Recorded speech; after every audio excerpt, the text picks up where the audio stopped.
What's up, guys? This is Pete, aka NY Gooner, coming at you with some midseason Arsenal tier rankings. We're going to go through the entire squad here. I'm going to let you know how I think everybody's been playing for the first 19 games of the season and give a little bit of an outlook on, whether I think that's going to change for the remaining 19 games. So let's just get right into it here. Going to start with Ben White here. Ben White, I mean, what has happened to this guy? Possibly the best right back in the league last year. This season, it's just been like night and day. I mean, he's a center back by trade. There's been some speculation recently that he's been injured, but Arteta continues to play him. So yeah, I mean, I think a lot of what we've seen from Saka, who we're going to go over next, is a result of kind of Ben White not being at the top of his game for the season. Um, yeah, I'm gonna have to put Ben White in poor here. He just isn't playing at the level that is needed for the team right now, and yeah, I can't even up him to good at this point. It's got to be a poor. Next up, Starboy Bukayo Saka. There's been a lot of speculation recently that, or a lot of chatter rather, that he's been out of form and that he's not, playing up to his potential. I mean, to me, Saka is leading the team in goals with six. He's leading the team in assists with, I think, also six. And I think he's also a threat every single game and every time he gets the ball. I think a lot of the reason that he's not, maybe at a player of the season level like he's been the last couple of years is just because of, what we're seeing out of Ben White, not providing him that overlap, him getting double teamed constantly on the right-hand side. But yeah, I'm gonna put Zaka up here in excellent. I think he's still having a great season. Like I said, he's leading the team in goals and assists. And if he finished the season with 12 goals, 12 assists, that's a very nice season to me. So yeah, I think Bakayo is in excellent. Okay, so we have Cedric here, and there's an NA section here at the bottom that I included for, guys that I just think that it wouldn't be right to either put them in player of the season, excellent, good, or poor for whatever reason. Cedric, I think, is the first guy that's gonna fall into that, mainly because the manager just hasn't, made the decision to play him at all. I think he had some time in one Champions League game, the means nothing game against PSV, I think it was. So I don't really think it's fair to put him in poor just because he hasn't played. I'm gonna put him down here in that NA.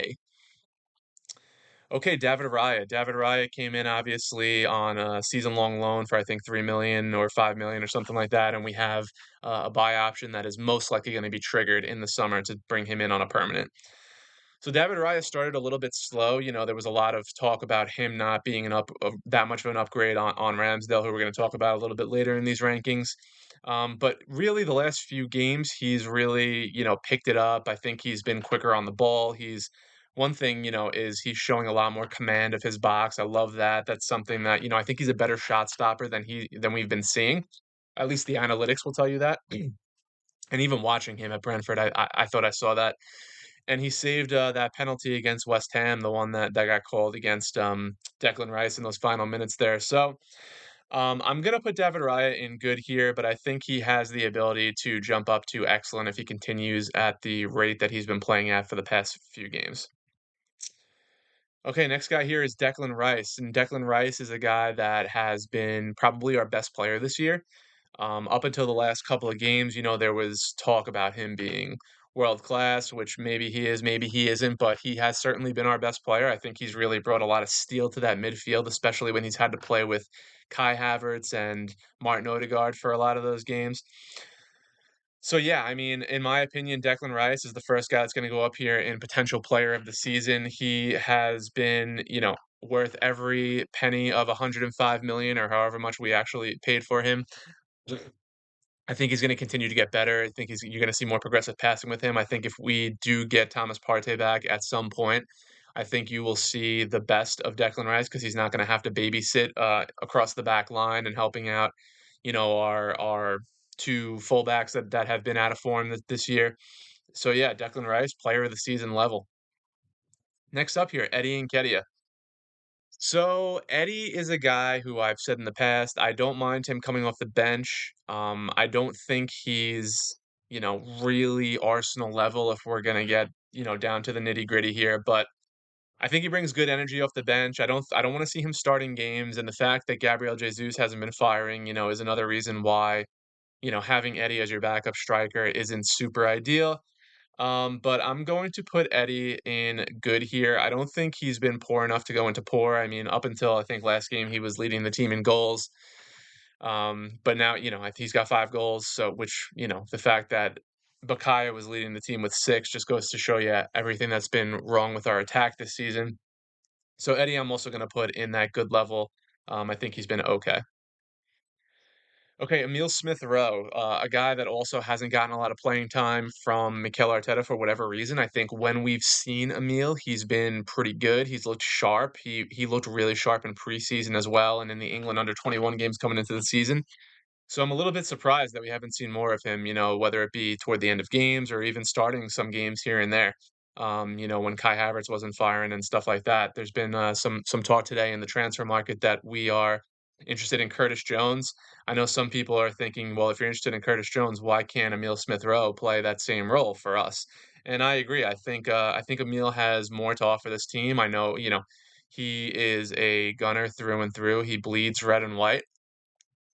So I'm not going to put him in poor. I can't put him in good because he just hasn't played enough. I'm also going to put him down in this NA section because I just don't think we've seen enough for him to give him a definitive ranking for the season.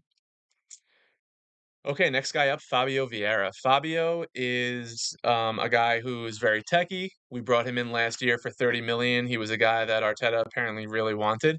We've seen brief glimpses of what he can do. He's really good on set pieces, really good penalty taker, a little bit lightweight, but I just haven't seen it this year from Fabio. And not for nothing, he's gotten some chances. It's not like he hasn't played at all. I don't think the manager trusts him completely. I think he trusts him more than some of these guys on this list, but I'm just not seeing enough from Fabio Vieira as it is. For that reason, I'm going to have to put him in poor here. I want to see a lot more out of him. I think he does have more to offer the team, but I just haven't seen it yet. Okay, next guy here is Gabriel Jesus, our starting striker. Gabriel Jesus is a guy that, makes the guys around him better.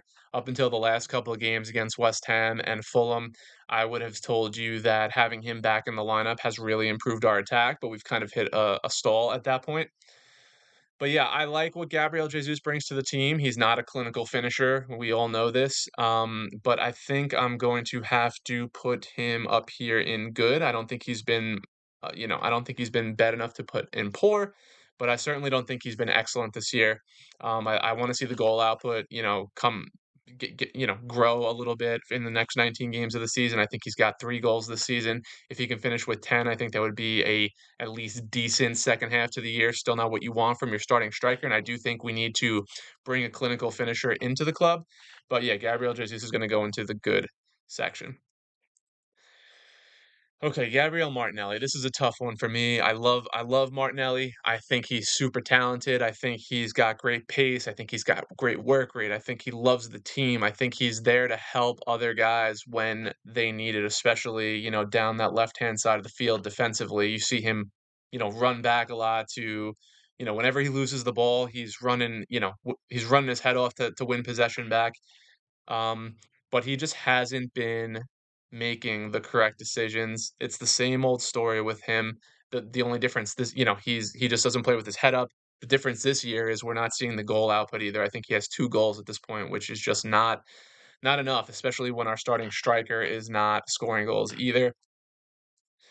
So I'm struggling with Martinelli here, between poor and good. I think I am probably going to put him in good and revert from putting him in poor just because, like I said, he does help out a lot defensively.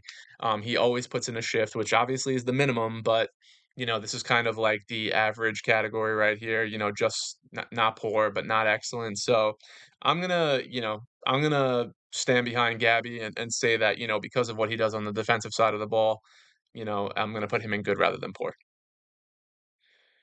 Okay, Gabrielle, a guy that is super underrated again. The last couple of games I think are going to kind of affect the way we feel about some of these guys or the way that, we might feel about some of these ratings. But I think we want to look at the season on a whole here.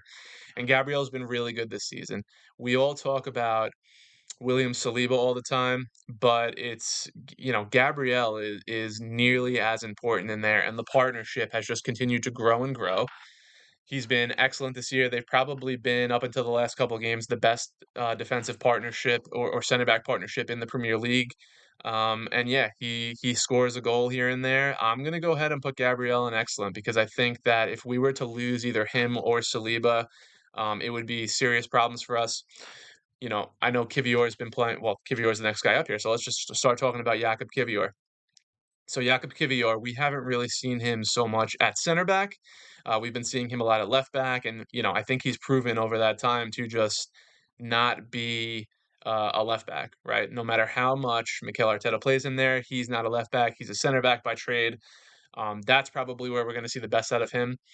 But if Gabriel or Saliba went down, do I trust Jakub Kivior to be the guy at center back in a hopefully what is a title run at the end of the year, or a run into the later rounds of the Champions League?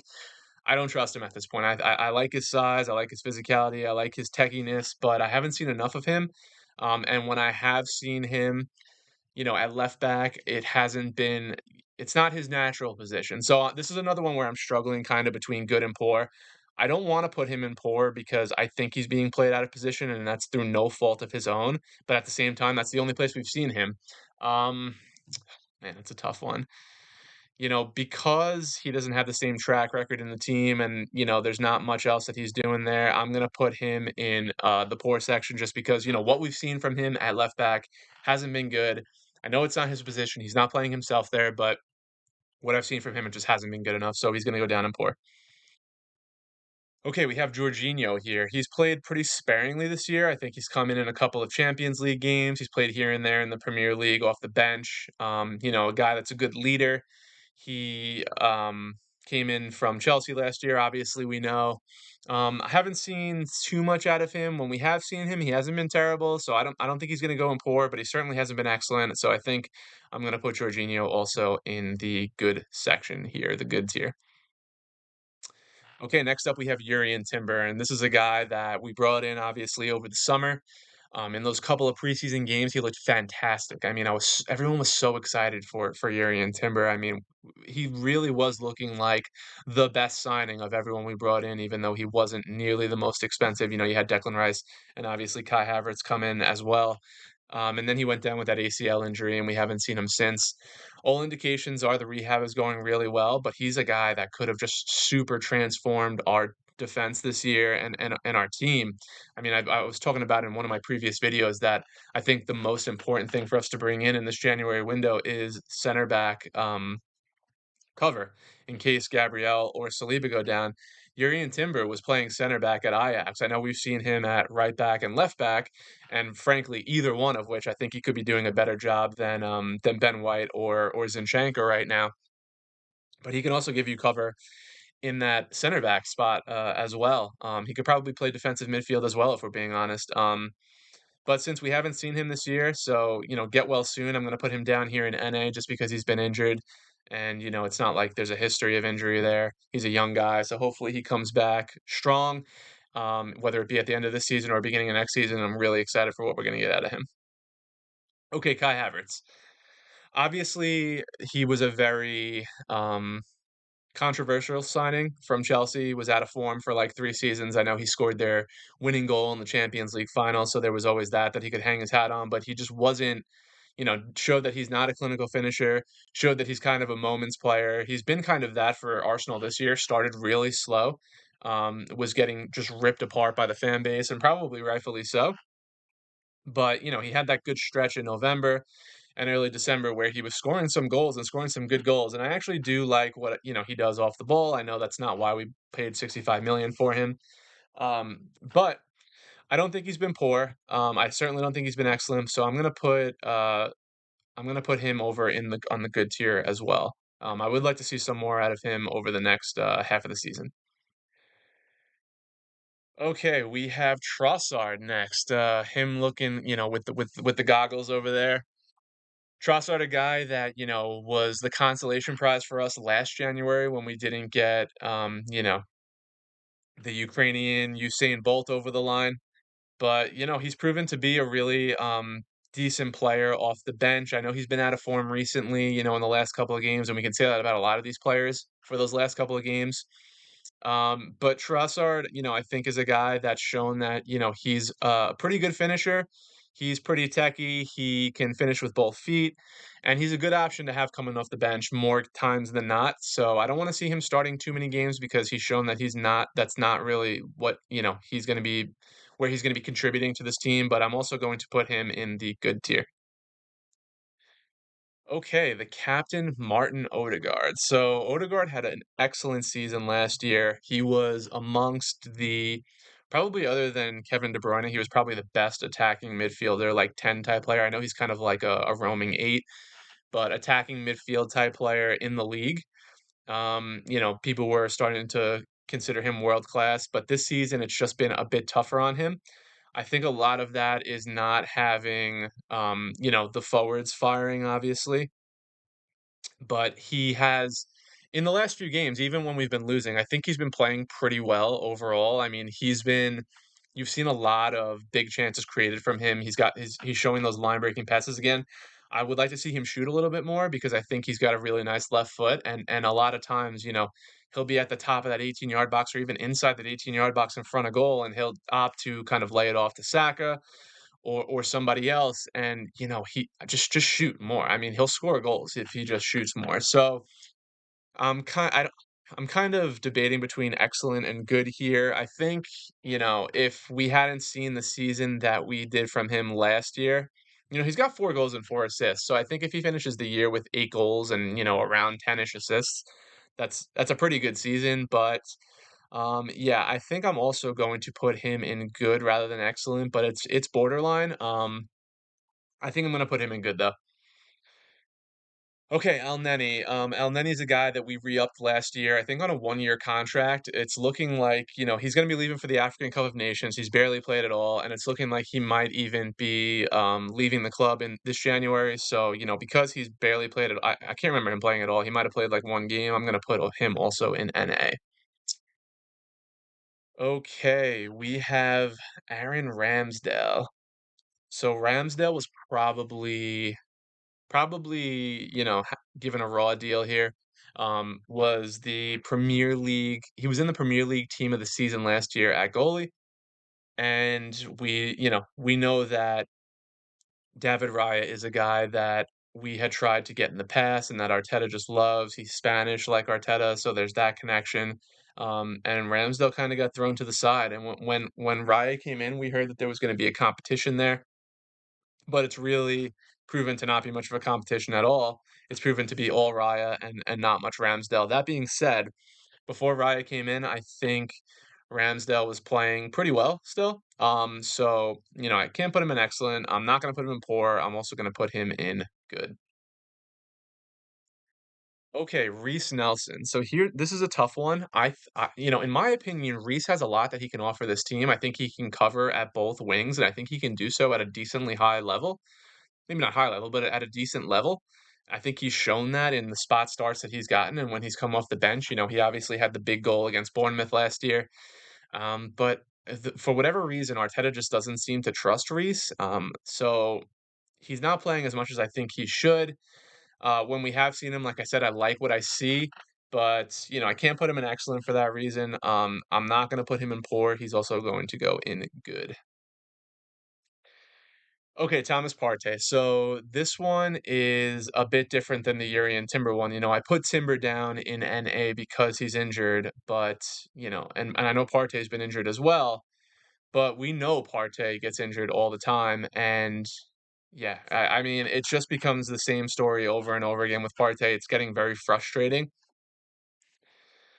His contract is going to be up relatively soon, so we might see him leave the club. There was some chatter that he might leave over the summer last year to Saudi, but nothing seemed to materialize from that. I do think that if he is healthy, we're a better team with him in there, even with Declan Rice in that defensive midfield role. I think taking Kai Havertz probably out of the team and putting in Thomas Partey at that other midfield spot, or even if he can learn how to play right back. I know we tried playing him at right back a couple times. I think he played there for Ghana as well. I think he has a lot that he can offer the team in terms of that transition from defense to attack. So I would love to get him back, but he has been injured again, and I don't know if it's that he just doesn't take care of his body. He was never injured when he was playing at Atletico, so I'm going to put him in poor because it's the same story with Thomas Partey. Great player when he's healthy, but he's never healthy, and the best ability is availability. Okay, Tomiyasu. There's been some talk that Tomiyasu has been talking contract with Arsenal. That's something I'd welcome. I think he's also a guy that can cover across that back four in either one of the fullback positions or also at center back. And when he has been healthy and playing, and he just got back from injury, he's been good. He's been playing ahead of Zinchenko a lot at left back. He can play. I think he's a better option than Ben White at this point at right back. Um, so yeah, I think he's borderline between excellent and good. I think because he's been probably our best fullback this year, if I'm being honest, I'm gonna put him at excellent. Again, it's probably, between these two tiers here, but I'm gonna go ahead and put Tomiyasu at excellent. I think he's had a nice season, and like I said, he's been our best fullback. William Saliba, the Rolls Royce, the guy that can do it all. I think he's world class even at the tender age of 22. I think he still has so much room to grow. Center back is one of those positions where you don't really peak until like your mid to late 20s usually, and guys can have long careers in there. But he's just so smooth. His anticipation is so good. He's been just one of our best players this year. He's gotten us out of jams. Um, when we lose the ball deep in our own half. And yeah, I mean, other than Declan Rice, I think he's probably the only other player that you could say is in contention for player of the season. And he's, in my opinion, the best center back in the Premier League. Again, in those last couple of games, he's had a little bit of a rough go, but the whole team has really been having a rough go, other than maybe David Raya in those games. So yeah, Saliba for me, potential player of the season, and he's the second guy in that tier up there. Finally, we have Alexander Zinchenko. So Zinchenko, this is he's been a big talking point in the media and with fans recently because of his defensive liabilities. Do I think he's a left back? No, I don't. Does Mikel Arteta continue to play him at left back? Yes, he does for whatever reason. I think as a midfield option, he wouldn't be terrible. Maybe we move him there and start him some games over Kai Havertz, but Arteta just hasn't been willing to do that. I know, in possession, he'll move into that spot, but it just leaves us so open defensively. I think he got in Gabriel's way for that goal in the last game, the leveler that Fulham had. And yeah, he was good. He was really good last year. I think he would probably be in the excellent tier last year, but this year just haven't been seeing it from him. And he still holds possession really well. He still creates some chances here and there, but it just hasn't been to the level that we've come to expect from him. And the defensive liabilities are just too much. Zinchenko's going down in poor. So there it is, guys. The definitive tier rankings for the Arsenal squad for the first half of the 23-24 season. We're currently sitting in fourth right now, and we were in first a couple of games ago. Let's hope we can get back there because we were really flying high for a minute there. I know the football hasn't been as pretty as it was last season to watch, but we were getting results and we were better defensively, and I think that we should not all freak out over a couple of games. There were some terrible results, and usually you don't see that from champions throughout the season. But it's January. I think we need to bring in a goal scorer or a striker. I think we need to bring in, cover at the center back. But other than that, yeah, really excited for the second half of this year. And yeah, please be sure to like and subscribe. Let me know what you think of my rankings. Where did I get it wrong? Where did I get it right? Who do you think should be, in a different tier? And I will catch you guys after or maybe even before the Liverpool FA Cup game. So take care, guys.